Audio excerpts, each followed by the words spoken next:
नमस्कार, मैं रवीश कुमार। ब्रिटेन के नए प्रधानमंत्री ऋषि सुनक को लेकर भारत में खासा उत्साह है। इसे ब्रिटिश उपनिवेशवाद का बदला भी कहा जा रहा है तो इतिहास का न्याय।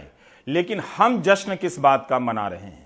इस बात का कि भारतीय मूल के ऋषि सुनक ब्रिटेन के प्रधानमंत्री बने हैं, या इस बात का कि ब्रिटेन का लोकतंत्र कितना परिपक्व है कि वहां कोई भी व्यक्ति किस मूल का है, किस देश का है, उसके दादा किस देश के हैं, इन सब की परवाह किए बगैर वह उस देश का प्रधानमंत्री बन सकता है। तो क्या ऋषि सुनक के ब्रिटेन के प्रधानमंत्री बनने से खुश होने वाले लोग ब्रिटेन के लोकतंत्र की खूबियों का जश्न मना रहे हैं? क्या वे यह भी कहना चाहते हैं कि लोकतंत्र ब्रिटेन के जैसा होना चाहिए, जहां कोई भी कहीं से आकर प्रधानमंत्री बन जाए? क्या हम ऐसा ही जश्न भारत के लोकतंत्र को लेकर मना सकते हैं, मनाने की ख्वाहिश रखते हैं? जनसंख्या की एक समग्र नीति बने, वो सब पर समान रूप से लागू हो। खासकर उस देश में जहां आए दिन एक धर्म विशेष की आबादी के बढ़ जाने को लेकर भय पैदा किया जाता है, जनसंख्या नियंत्रण के कानून के नाम पर असुरक्षा पैदा की जाती है, गलत सलत आंकड़ों का सहारा लेकर बताया जाता है कि जल्दी ही बहुसंख्यक अल्पसंख्यक हो जाएगा और अल्पसंख्यक बहुसंख्यक, इसलिए देश और धर्म खतरे में है। बताइए, उस देश में जश्न मन रहा है कि खुद को हिंदू कहने वाले भारतीय मूल के ऋषि सुनक ईसाई बहुल ब्रिटेन के प्रधानमंत्री बन रहे हैं। तो क्या भारत की राजनीति से यह सवाल पूछा जा सकता है कि क्या ऐसी उदारता की उम्मीद भारत से की जा सकती है? बीजेपी के नेता इसे काल चक्र के घूम जाने की व्याख्या के रूप में पेश करते हैं। क्या वही नेता इसका जवाब दे सकते हैं कि उनकी पार्टी कई चुनावों में किसी मुस्लिम को टिकट तक नहीं देती है? क्या वह किसी मुसलमान को प्रधानमंत्री बनाने के विचार का समर्थन कर सकती है? वह तो विधायक और सांसद बनाने के नाम पर पीछे हट जाती है।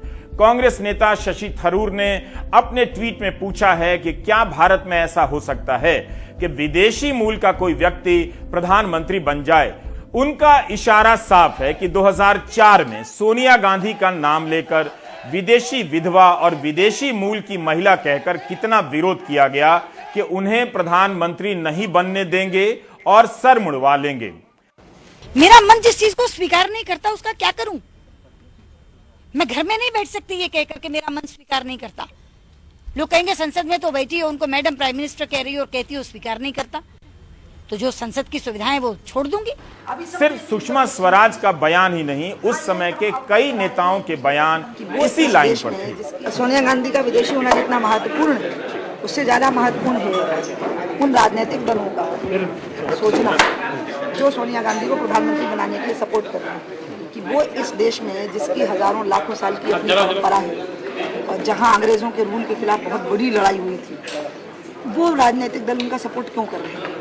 वो मेरे लिए ज्यादा बड़ी चीज है। तब वह देश और उस देश की एक पार्टी बीजेपी कैसे जश्न मना सकती है कि भारतीय मूल के ऋषि सुनक ब्रिटेन के प्रधानमंत्री बने? कहीं ऐसा तो नहीं कि जाने अनजाने में बीजेपी के नेता टोरी पार्टी की तारीफ कर रहे हैं कि उस पार्टी के किसी नेता ने एक हिंदू के प्रधानमंत्री बनने पर सिर मुड़वाने की धमकी नहीं दी है? ब्रिटेन को कितना भरोसा है अपने सांसद और उसकी राजनीति पर? ब्रिटेन एक ईसाई बहुल देश है, वहां की संसद में ऋषि सुनक गीता पढ़कर शपथ लेते हैं। ऐसा करने वाले ब्रिटेन के पहले सांसद बनते हैं। उस देश में इसकी सराहना होती है। ऋषि खुद को हिंदू कहते हैं। उनकी पार्टी का कोई सांसद इसे लेकर असुरक्षित महसूस नहीं करता है। उन्हें इस पद पर पहुंचने से रोकने के लिए कोई नए किस्म का नागरिकता कानून लाने की बात नहीं कर रहा है कि जो प्रवासी होगा वो होटल तो खोल सकेगा मगर देश का सर्वोच्च पद हासिल नहीं कर सकेगा। ब्रिटेन में भारतीय मूल बनाम ब्रिटिश मूल का झगड़ा नहीं है, मगर भारत में भारतीय मूल का जश्न मनाया जा रहा है।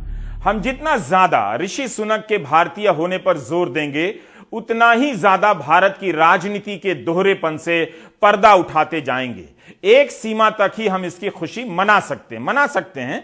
ऋषि सुनक ने कोई विश्व विजय अभियान के तहत यह पद हासिल नहीं किया है। देश दोनों ही हैं, ब्रिटेन भी और भारत भी। आज ब्रिटेन के अखबारों में उनके हिंदू होने, भारतीय मूल के होने का जिक्र है, मगर कहीं भी इस बात का शोर नहीं है कि जब ब्रिटेन आर्थिक तबाही से गुजर रहा है, युद्ध की आशंका से घिरा हुआ है, तब ऐसा व्यक्ति क्यों प्रधानमंत्री बन गया जो ब्रिटिश मूल का नहीं है? इससे ब्रिटेन की सुरक्षा खतरे में पड़ जाएगी।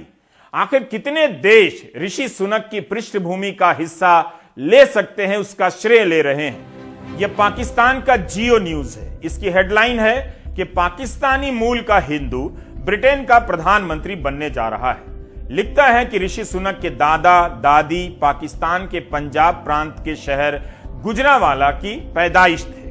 1935 में उनके दादा रामदास सुनक गुजरावाला छोड़ नैरोबी चले गए। उनकी पत्नी सुहाग रानी सुनक गुजरावाला से दिल्ली आ गई और फिर 1937 में अपनी सास के साथ कीनिया चली गईं। रामदास के बेटे यशवीर 60 के दशक में ब्रिटेन आ गए।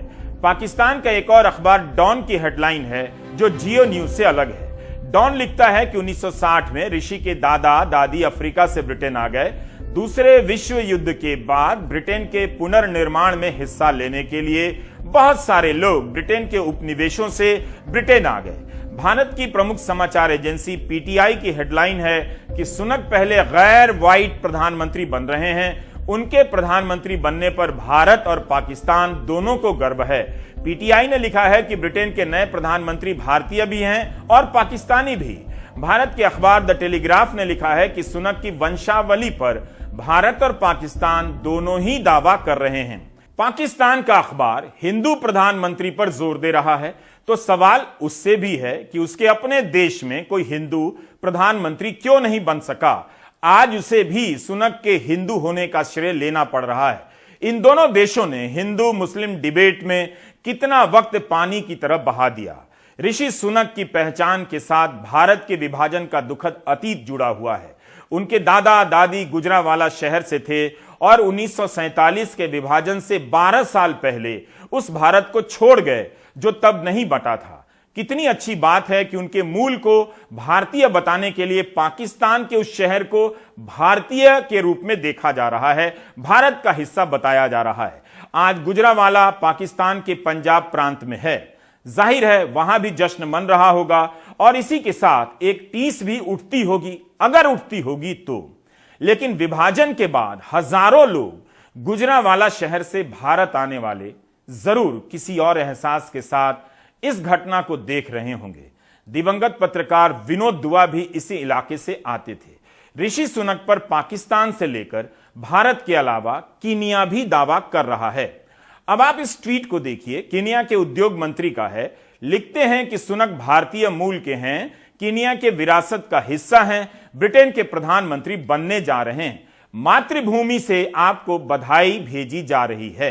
कीनिया मानता है कि सुनक की मातृभूमि कीनिया है, भारत उनकी मातृभूमि भारत मानता है। ऋषि की शादी भारतीय परिवार से हुई और बेंगलुरु शहर में हुई। उनके पास अमेरिका का ग्रीन कार्ड था जिसके जरिए वे वहां के स्थायी निवासी बन गए थे। ब्रिटेन में पैदा होकर भी अमेरिका में बसने का ग्रीन कार्ड लेते हैं। तो ऋषि भूगोल और देश को किस तरह से देखते होंगे, इसकी कल्पना कुछ आप कर सकते हैं। इसलिए ऋषि सुनक को उनके कुल खानदान और वंशावली से देखना एक सीमा तक ही ठीक है। इससे हम बहुत कुछ नहीं जान पाते हैं।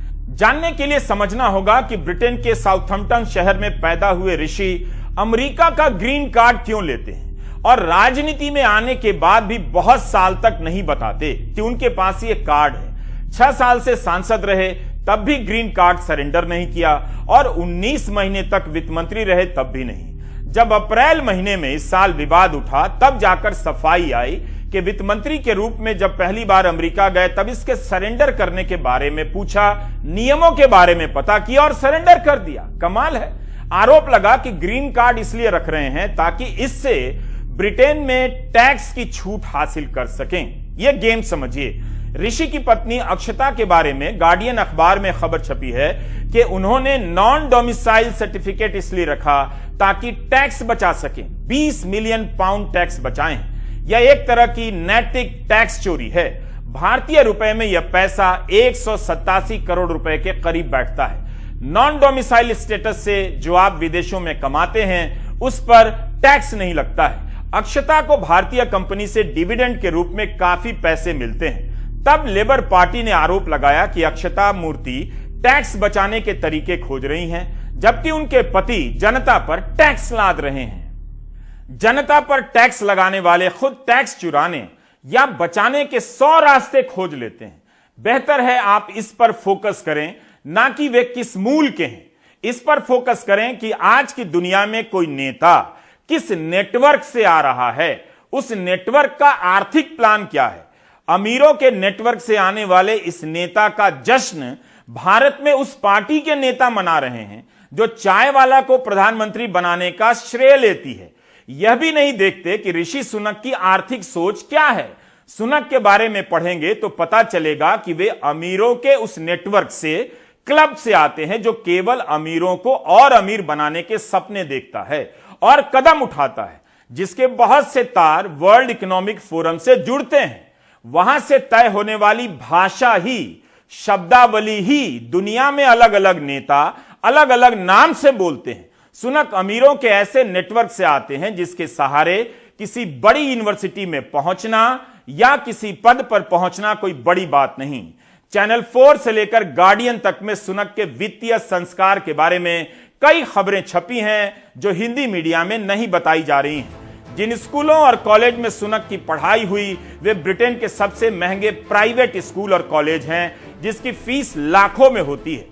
जो सुपर अमीर होता है उसी के बच्चे वहां पढ़ते हैं। वैसे ब्रिटेन में ज्यादातर लोगों के बच्चे सरकारी स्कूलों में ही पढ़ते हैं।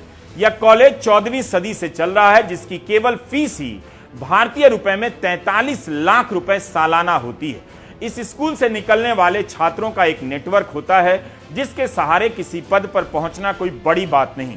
ब्रिटेन के एक प्रधानमंत्री और 5 वित्त मंत्री यहां के छात्र रहे हैं। ऑक्सफोर्ड से पढ़ाई पूरी कर सुनक लंदन में घर खरीद लेते हैं और अमेरिका गोल्डमैन सैक्स की नौकरी करने चले जाते हैं। फिर वहां की एक और अमीर यूनिवर्सिटी स्टैनफोर्ड से MBA की पढ़ाई करते हैं। लबालब दौलत के बीच पले बढ़े सुनक से गरीबी और आर्थिक तंगी की मार झेल रही ब्रिटेन की जनता उम्मीद करती है या उसके ऐसे फैसले से सहमी हुई है। इसका एक उदाहरण देता हूं। सुनक ने वित्त मंत्री रहते हुए कोरोना के समय दी जाने वाली राहत में कटौती कर दी। प्रति सप्ताह 20 पाउंड की कटौती कर देने से 2 लाख से अधिक लोग गरीबी रेखा से नीचे चले गए। उनकी ही पार्टी के सांसदों ने खूब आलोचना की, विरोध किया। हम भारतीय सुनक की भारतीय मूल की पहचान पर ही अटके हैं, लटके, जबकि ब्रिटेन के अखबारों में इनकी दौलत के किस्से भरे हुए हैं। इस किस्से में अपने देश में टैक्स बचाने के लिए अनाम गुमनाम छोटे देशों में पैसा रखने के किस्से भी हैं। इन किस्सों को पढ़कर सुनक की वित्तीय नैतिकता को लेकर सवाल होने चाहिए। उनकी किस तरह की छवि बनती है देखा जाना चाहिए।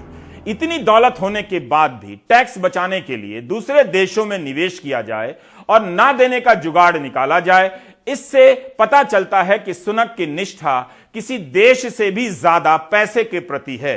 ब्रिटिश मीडिया में बताया जा रहा है कि सुनक की अपनी संपत्ति करीब 7,000 करोड़ रुपए भारतीय रुपए में उससे भी अधिक है। पत्नी के पास भी बेशुमार दौलत है। पहली बार कोई इतना अमीर ब्रिटेन का प्रधानमंत्री बना है, वो भी तब जब ब्रिटेन की जनता 2 वक्त के भोजन के लिए संघर्ष कर रही है। यह भी देखिए कि यह अमीरी केवल प्रतिभा और खुले कारोबार से आई है या टैक्स हेवन में निवेश कर टैक्स बचाने से आई है। ब्रिटेन में ब्याज दरों के बढ़ने का दौर जारी है। इस कारण जिन लोगों ने लोन पर घर लिए हैं उनके लिए घर महंगा होता जा रहा है।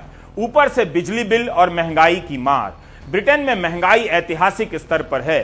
बिजली और गैस के दाम 140% तक बढ़े हैं। लोगों की कमाई का बड़ा हिस्सा केवल बिजली बिल भरने में जा रहा है। इसका दबाव इतना ज्यादा है कि हजारों और लाखों की संख्या में दुकानें, होटल और फैक्ट्रियां बंद हो रही हैं। वहीं के अखबारों में यह सब छपा है। इस एंकर ने वहां जाकर नहीं देखा है। लोग जानना चाहते हैं कि सुनक एनर्जी बिल पर जो सब्सिडी दी गई है उसे जारी रखेंगे या बंद कर देंगे। स्वास्थ्य का खर्चा बढ़ता जा रहा है तो उन्हीं का नारा था कि नेशनल इंश्योरेंस में सरकारी हिस्सेदारी और बढ़ाएंगे। अब इस वादे से भी पीछे हट रहे हैं क्योंकि सरकार के पास पैसे नहीं है। यह भी सवाल है कि क्या सुनक कॉर्पोरेट टैक्स बढ़ाकर आम जनता को राहत देंगे या आम जनता की सामाजिक सुरक्षा कम कर देंगे और कॉर्पोरेट पर टैक्स नहीं बढ़ाएंगे। मतलब साफ है कि यह प्रधानमंत्री अमीरों का होगा या आम लोगों का। ब्रिटेन का यह वो समय है जब वहां की जनता की संपत्ति हवा होती जा रही है और एक ऐसा व्यक्ति प्रधानमंत्री बन गया जिस पर टैक्स बचाने और टैक्स चोरी के इल्जाम हैं और वह सुपर अमीर भी है। ब्रिटेन में आर्थिक असमानता बढ़ती जा रही है। वहां नीचे की 10% आबादी के पास जितनी संपत्ति है उसका 230 गुना चोटी के 1% अमीरों के पास है। इसे अलग से नोट कीजिए। क्या सुनक ब्रिटेन को इस दौर से निकाल पाएंगे? 2024 में आम चुनाव होने हैं।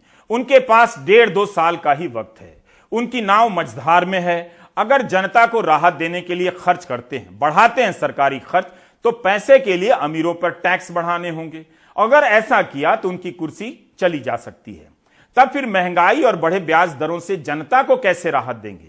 इस संकट से ब्रिटेन को निकाल ले गए तो सुनक इतिहास में अमर भी हो सकते हैं। I will place economic stability and confidence at the heart of this government's agenda. This will mean difficult decisions to come. But you saw me during COVID doing everything I could to protect people and businesses with schemes like furlough. There are always limits, more so now than ever.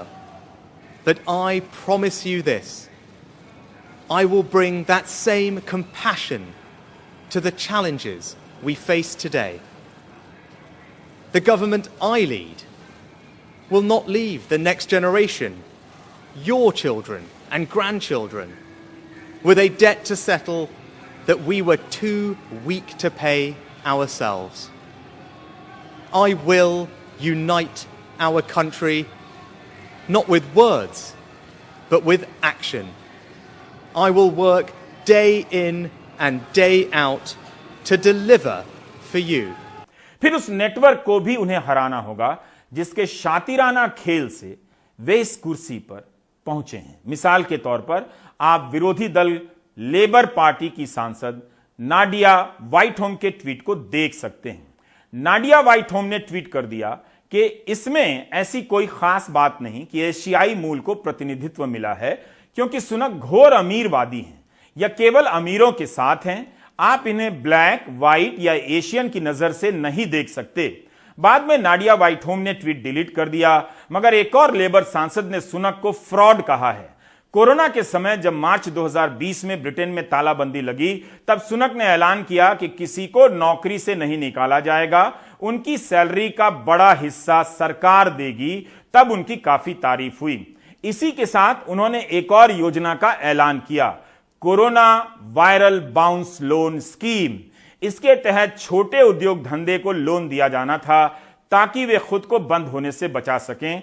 Bharat में भी ऐसी scheme का ऐलान हुआ था। बल्कि आगे का डिटेल जानकर आप अंदाजा कर सकते हैं कि भारत में क्या हुआ होगा। किसी बैंक वाले से ऑफ रिकॉर्ड पूछ सकते हैं। गार्डियन की यह खबर बताती है कि जिन लोगों ने लोन लिया उसे बिजनेस में नहीं लगाया।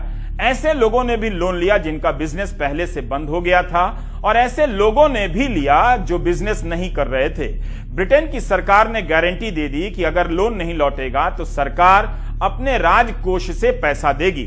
बस धड़ाधड़ लोन बंटने लगे और लोन लेने वाले इस पैसे से महंगी कारें, महंगी गाड़ियां और घर खरीदने लग गए। जनता का पैसा मुफ्त की रेवड़ी की तरफ बंटने लग गया। इस स्कीम के तहत 47 अरब पाउंड का लोन बटा। मीडिया रिपोर्ट के अनुसार 27 अरब पाउंड का घोटाला हो गया। घोटाले का स्केल इतना बड़ा था कि योजना के लॉन्च होने के 1 साल के भीतर 2100 खुफिया रिपोर्ट आ गई, जिसकी जांच करने की क्षमता वहां की सरकारी एजेंसी के पास नहीं थी। राजकोष के मंत्री लॉर्ड एग्नू ने इस्तीफा दे दिया कि फ्रॉड करने वालों के साथ सख्ती नहीं बरती जा रही है। यह सब सुनक के कार्यकाल में हुआ। 27 अरब पाउंड का घोटाला। यह पैसा किसके हाथ में पहुंचा? क्या उन अमीरों के हाथ में जिनके पास ब्रिटेन की कुल संपत्ति का 43% पहले से ही था? क्या यह सब आपको बताया जा रहा है? सवाल उठ रहा है कि बिना किसी राजनीतिक अनुभव के इतने कम समय में सुनक इस पद तक कैसे पहुंच जाते हैं? 2017 में लियो वरादकर आयरलैंड के प्रधानमंत्री बने। तब उनकी उम्र 40 साल थी। उनके पिता अशोक वरादकर का जन्म मुंबई में हुआ था। मां मरियम ब्रिटेन की थी। 2019 में लियो वरादकर अपने परिवार के साथ महाराष्ट्र के सिंधुदुर्ग इलाके में अपने पैतृक गांव भी आए। लियो वरादकर आयरलैंड के पहले समलैंगिक प्रधानमंत्री भी बने। खुलकर अपनी समलैंगिकता का इजहार किया। आयरलैंड कैथोलिक बहुल देश है, मगर एशियाई मूल के व्यक्ति को प्रधानमंत्री के पद पर स्वीकार करता है। क्या वहां भी उपनिवेशवाद का बदला लिया गया? ऋषि सुनक और लियो वरादकर का प्रधानमंत्री के पद पर पहुंचना वैश्विक नागरिकता का शानदार उदाहरण है। यह नागरिकता भी उसी पश्चिम के लोकतंत्र की फैक्ट्री में तपकर बनती है जिसे तमाम संदेहों के साथ देखा जाता है, देखा जाना चाहिए भी। हमें सोचना ही चाहिए कि भारत के महान लोकतंत्र में कब ऐसा होगा। कांग्रेस नेता शशि थरूर ने अपने ट्वीट में लिखा है कि क्या ऐसा भारत में हो सकता है? इसका जवाब ढूंढा जाना चाहिए, दिया जाना चाहिए। अगर भारत में नहीं हो सकता तब फिर भारत क्यों जश्न मना रहा है? यह सब कुछ ब्रिटेन के अखबारों में जो छपा है उसी से आपको बता रहा हूं। 2015 में पहली बार ऋषि सुनक चुनाव जीतते हैं। उन्हें विपक्ष का अनुभव भी नहीं। 7 साल की राजनीति में प्रधानमंत्री के पद पर पहुंच जाते हैं। रूट देखिए, उनके बारे में फाइनेंशियल टाइम्स ने लिखा है कि उनकी राजनीतिक सोच रूढ़िवादी दक्षिणपंथी है, मगर वे पार्टी की वाम धारा से अपना समर्थन हासिल करते हैं। बैलेंस राजनीति के दांव पेंच में उनकी नैतिकता कम से कम आदर्शवादी कतई नहीं लगती। मई 2020 में जब कोरोना की पाबंदियां लगी थीं, तब उन पाबंदियों को नजरअंदाज कर बोरिस जॉनसन ने पार्टी की। इसकी तस्वीर लीक हो गई और जॉनसन के इस्तीफे में भी इसका रोल रहा। ब्रिटेन के अखबारों में छपा है कि यह तस्वीर कथित रूप से ऋषि सुनक की बालकनी से ली गई, उनका हाथ था। बाद में सुनक ने भी माना कि वे भी उस पार्टी में थे।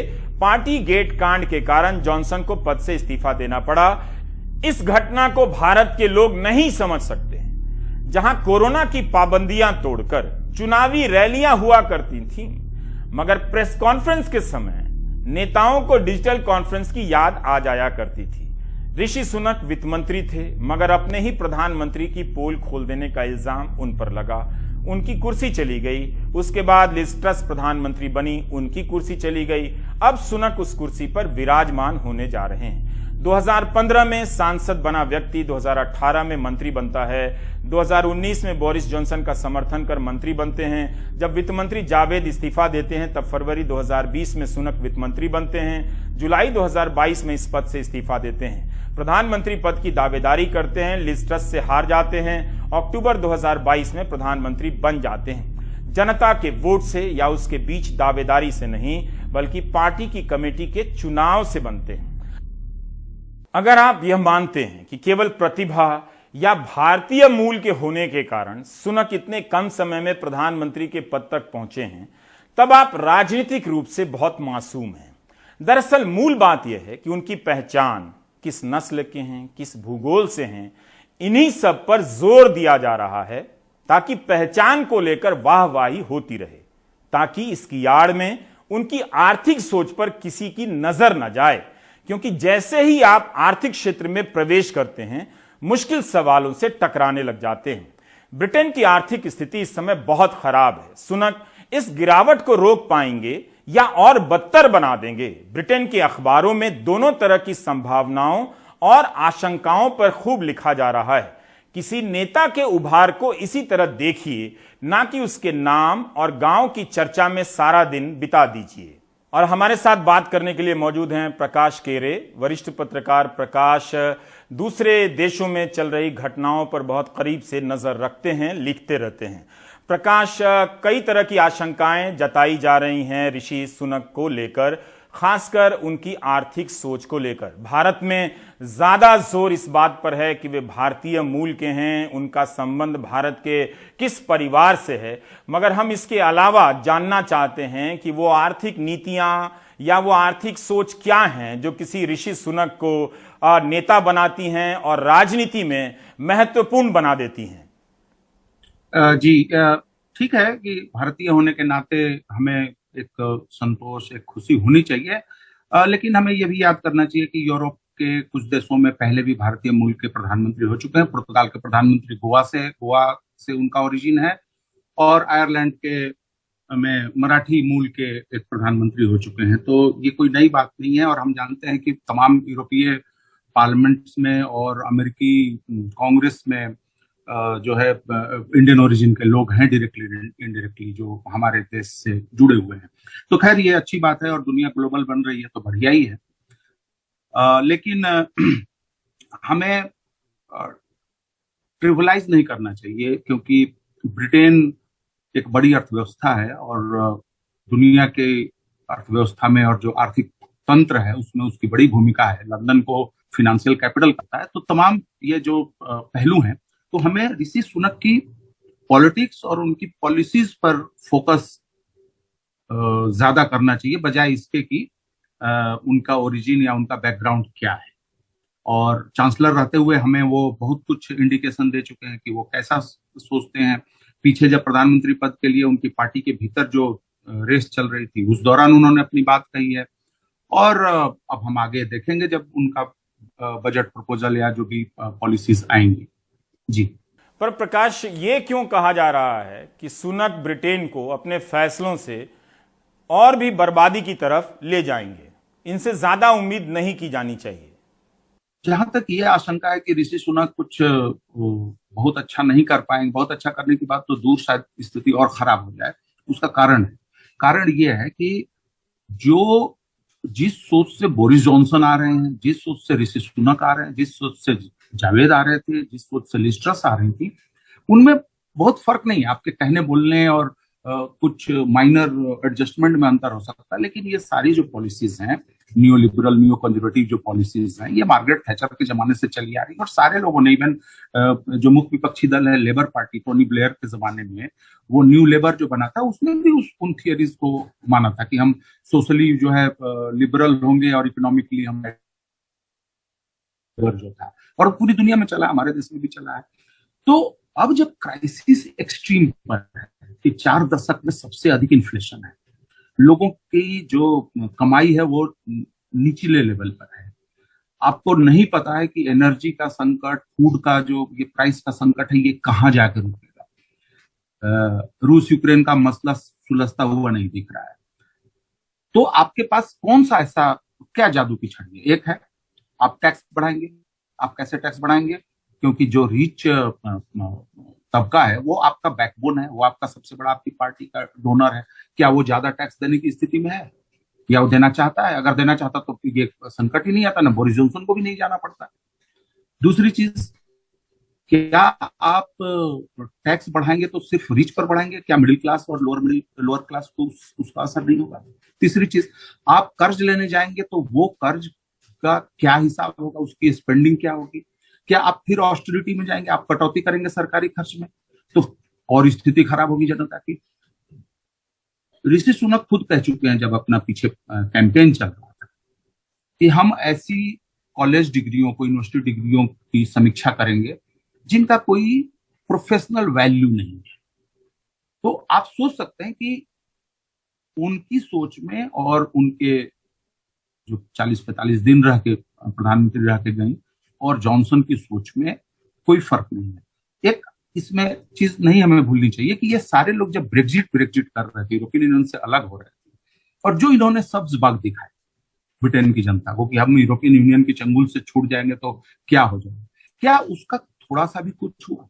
अब कहा जा रहा है कि ऋषि सुनक ने जो है कोरोना काल में जो है ऐसे कर दिया था, वैसे कर दिया था, उससे इनकी लोकप्रियता और इनकी छवि और जो घर में कुछ पैसे देने की बात थी, वो तो डोनाल्ड ट्रंप ने भी किया था, वो तो सब जगह हो रहा था, हमारे यहाँ भी खाना दिया जा रहा है। ये तो एक एक्सट्रीम क्राइसिस आएगी तो कौन सी सरकार का ये दायित्व तो नहीं बनता है कि वो बेसिक बुनियादी अनाज, थोड़े पैसे कुछ अपनी पब्लिक को मुहैया कराए? तो मुझे नहीं लगता, और मुझे क्या ब्रिटेन में, आप ब्रिटेन के कई अखबारों में आर्टिकल आ रहा है, विपक्षी दल भी बोल रहे हैं, बहुत सारे लोग बोल रहे हैं कि आपके पास ठीक है, आप बन गए, वेरी गुड, आप कुछ करिए, सिचुएशन है, लेकिन आप जनरल इलेक्शन की तैयारी करिए और आप प्लीज ऑस्टेरिटी के चक्कर में मत जाइए, नहीं तो जनता की बदहाली, बहुत संकट में मसला पूरा चला जाएगा। जी। प्रकाश, आपने जिस तरह से अभी बताया कि ऋषि सुनक, उनकी ये सोच है कि यूनिवर्सिटी में जो पढ़ाया जाता है उसकी डिग्री की क्या वैल्यू है, इसकी समीक्षा करेंगे। तो एक तरह से वे कह रहे हैं कि जिन डिग्रियों से, जैसे साहित्य मान लेते हैं, जैसे हिंदी मान लेते हैं, जैसे अंग्रेजी मान लेते हैं, जैसे दर्शन शास्त्र मान लेते हैं, इस तरह के जो विषय हैं समाज शास्त्र के, वो इन पर खर्चे बंद करेंगे। तो क्या भारत में जो लोग जश्न मना रहे हैं उन्हें इस बात का अंदाजा भी है कि एक ऐसा नेता शिखर पर पहुंच रहा है, जो पढ़ाई लिखाई के बारे में इस तरह की सोच रखता है कि प्रोफेशनल डिग्री के नाम पर सस्ते श्रम में श्रमिक बनाओ, जो 10,000 5,000 रुपए में स्किल इंडिया के नाम पर काम करें, और जो पढ़ाई लिखाई पर खर्चा हो रहा है उस खर्चे को काटकर बाकी जो अमीरों से जो टैक्स लेकर काम हो सकता था, अमीरों को राहत दी जाए। इस पर जब यह बात उन्होंने कही, तब ब्रिटेन, जहां पर पब्लिक यूनिवर्सिटीज का इतना बड़ा जाल है, बड़ी बड़ी यूनिवर्सिटियां कई 100 साल से चल रही हैं, तब किस तरह की प्रतिक्रिया हुई थी? निश्चित रूप से बहुत आलोचना हुई और इन्होंने अपनी बात को फिर से समझाने की कोशिश की। और इंटरेस्टिंग चीज यह है कि बात कहने और फिर जो प्रतिक्रिया आई और उसके बाद इन्होंने थोड़ा सा शब्दों का हेरफेर करने की कोशिश की, उसके बाद उन्होंने चुप्पी साध दी, क्योंकि वो समझ गए थे कि ये चीज बुमरैंग कर रहा है। लेकिन देखिए, बात सिर्फ ऋषि सुनक की नहीं है। अगर आपकी पूरी ट्रेनिंग, आप एक हेज फंड मैनेजर हैं, आप बिजनेस में सिर्फ ये देख रहे हैं कि यहां पे पैसा लगाएंगे तो मुझे इतना मुनाफा मिल सकता है, आपकी पूरी प्रोफेशनल लाइफ वैसे गुजरी हो, तो आपको इतिहास का महत्व कैसे समझ में आएगा? मैं उनको दोष नहीं देता हूं। आज के डेट में दुनिया भर के लीडरशिप में ये मानसिकता घर कर गई है कि ह्यूमैनिटीज के जो विषय हैं, जो ललित विषय कहे जाते हैं, इनसे जो है वो क्या फायदा है, इसका क्या फायदा है, इसका क्या फायदा है। हर कोई जोड़ रहा है कि आप देखिए अभी हमारे देश में, दुनिया भर में सबसे बड़ी डिबेट आज के डेट में क्या चल रही है कि मून लाइटिंग नहीं होनी चाहिए। आपके यहाँ डिबेट ये चल रही है कि 12 घंटे काम कर रहे हैं यंग लोग। आपके यहाँ बात हो रही है, जो चाइना में पीछे काफी समय से डिबेट चल रहा है कि 9 घंटे का हिसाब, 6 घंटे का हिसाब, 6 into 6 से क्या क्या है। तो आज की डेट में तो हम तो ये सिर्फ देख रहे हैं ना कि ज्यादा से ज्यादा लोगों को कम से कम खर्चा करके हम उनके लेबर का और उनके कैपेसिटी का जो है हम दोहन करें। ये सब जगह है। वो उसके लिए सिर्फ ऋषि सुनक को कॉल आउट करने का कोई मतलब नहीं बनता। आपने पीछे देखा कि वर्क फ्रॉम होम को लेकर किस तरीके से कहा गया। मैं डिबेट पे नहीं जा रहा हूं, मैं ये कह रहा हूं कि उस डिबेट के पीछे की का जो लैंग्वेज है, जैसे एलन मस्क ने कहा कि honeymoon is over, this work from home is over. आपके देश में भी लोगों को निकाला गया, बाहर भी डिबेट हुआ, तो मून लाइटिंग कर रहे हो और सैकड़ों लोग निकाले गए, कोई छोटी मोटी संख्या नहीं होती है। और वो लोग जो कि जिनको कि हम बहुत टैलेंटेड मानते हैं, वो हैं भी, वो लोग कंप्यूटर्स, आर्टिफिशियल इंटेलिजेंस, बड़े बड़े प्रोजेक्ट्स पे काम कर रहे हैं। तो इसके पीछे जो सोच हो रही है, पीछे हमारी देश में एक सीईओ ने कहा कि यंग लड़कों को तो 12-12 घंटे काम करना चाहिए, यंग जो वर्कर्स हैं। तो ये सोच, यही अभी मतलब एक ओवरवेलमिंग सोच है हमारे लीडरशिप की, चाहे वो हमारा बिजनेस लीडरशिप हो, चाहे हमारा पॉलिटिकल। आपको याद दिलाता हूं कि क्या हमारे देश में कुछ समय पहले ये बातें नहीं हुई कि डिग्रियों का कोई महत्व नहीं होता। हमारे देश में भी तो कहा गया। तो ये जो पूरा हिसाब किताब चल रहा है, वो एक आप कह सकते हैं कि अपने आप में एक ग्लोबल क्राइसिस है, एक सिविलाइजेशनल क्राइसिस है, जिसका की एक रिफ्लेक्शन हम ऋषि सुनक में भी देख रहे हैं। बहुत बहुत शुक्रिया प्रकाश खिरे हमसे बात करने के लिए। तो मूल बात यही है कि पहचान पर बहुत ज्यादा जोर मत दीजिए। किस भाषा से, किस प्रांत से, किस पृष्ठभूमि से व्यक्ति आ रहा है, बल्कि इस पर जोर दीजिए, देखने की कोशिश कीजिए कि वह आपके जीवन को किस तरह से बेहतर करना चाहता है, उसकी आर्थिक नीतियां क्या हैं। अगर कम से कम तनख्वाह में सुबह से लेकर शाम तक, रात तक वो काम ही कराने की व्यवस्था बनाएगा, तो काम करते करते ही लोग अधमरे हो जाएंगे और जीने के क्षण, लम्हे उनके पास बहुत कम बचेंगे, जिसके बीच वे किसी ऋषि सुनक के प्रधानमंत्री बनने का या कोई बड़ा नेता बनने का जश्न मनाएंगे। यही उस छोटे से समय में पहचान के नाम पर आपकी जो पूरी सोच है वहां घेर कर पहुंचा देती है। तो उस घेरे को तोड़ने की कोशिश कीजिए, बाकी आप ब्रेक ले लीजिए।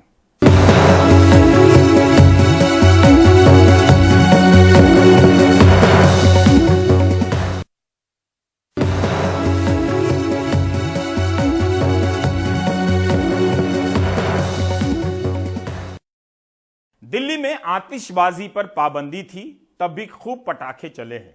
दिल्ली एनसीआर की हवा की गुणवत्ता बेहद खराब की श्रेणी में पहुंच गई है।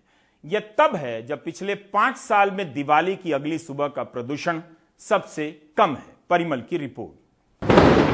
पाबंदी के बाद भी दिवाली की रात चलते रहे पटाखे। अगली सुबह हवा खराब होनी ही थी। सुबह दिल्ली का AQI 325 तक जा पहुंचा। हालांकि दोपहर होते होते इसमें खासी कमी आ गई। इसमें शक नहीं कि बीते वर्षों के मुकाबले इस बार हवा कम प्रदूषित रही। 2021 में दिवाली के अगले दिन AQI 462 था, तो 2020 में 435, 2019 में 367 और 2018 में 390 दर्ज किया गया था।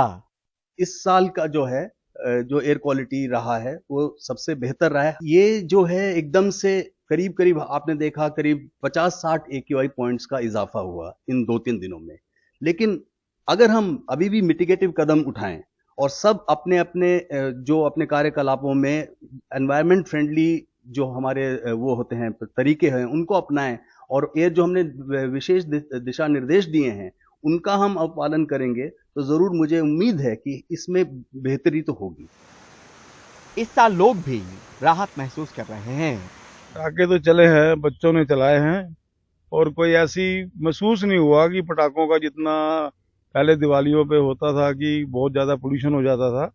थोड़े कम क्वांटिटी में पटाखे जले हैं। रहता हूँ मोती बाग साउथ दिल्ली में, बहुत पटाखे जले कि बैन होने के बाद जब मैं छत पे गया वो लगाने के लिए, मतलब दिए लगा रहा था, तो मैं बच्चों से कह रहा था मैं भाई फटाफट नीचे चलो कहीं ऊपर कुछ ना गिर जाए। रॉकेट चल रहे थे, फूट जड़ी, मतलब कि वो। मैं गाजियाबाद में रहता हूँ, दिल्ली से बिल्कुल सटा हुआ है, सांस लेने में तकलीफ हो रही है। नहीं तकलीफ हमारे इस इलाके में थी। अब दिवाली की रात की आतिशबाजी को लेकर दिल्ली सरकार आंकड़े जुटाएगी। क्योंकि जो टीमें आपने बनाई थी उन्होंने ग्राउंड 408 क्या कार्रवाई की है? वो अभी उसकी रिपोर्ट अभी कंपाइल होकर नहीं आई है, जब आएगी तो आपको हम सबमिट करेंगे। मेरा कहना है कि हवा भी साथ दे, दिल्ली के लोग भी साथ दें, सब लोग मिलकर प्रयास करें। प्रदूषण कम होना चाहिए, लक्ष्य तो हमारा यही है। क्रेडिट की बात नहीं है, बात है कि प्रदूषण कम होना चाहिए। लेकिन अब भी दिल्ली और मुंबई दुनिया के 10 सबसे प्रदूषित शहरों में शामिल हैं। जिम्मेदारी सिर्फ सरकार संस्थाओं की नहीं, सबकी है। नीति बनती है, बनाई जाती है, पालन हो इसके लिए सख्ती भी बरती जाती है। पर जब जंग जहरीली हवा से हो तो जिम्मेदारी हमारी भी बनती है। जिम्मेदार और जागरूक बनेंगे तो ये जंग जीती जा सकती है। नई दिल्ली से परिमल कुमार, NDTV इंडिया। आप देख रहे थे प्राइम टाइम। नमस्कार।